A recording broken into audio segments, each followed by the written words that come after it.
निशुम्भ शुम्भ गर्जनी प्रचण्ड मुण्डखण्डिनी वने रणे प्रकाशिनी भजामि विन्ध्यवासिनी। त्रिशूलमुण्डधारिणी धराविघातहारिणी गृहे गृहे निवासिनी भजामि विन्ध्यवासिनी।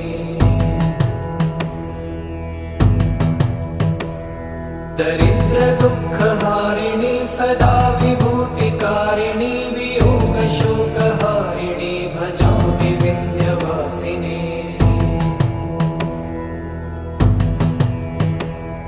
लसत्सुलोललोचनं लतासनं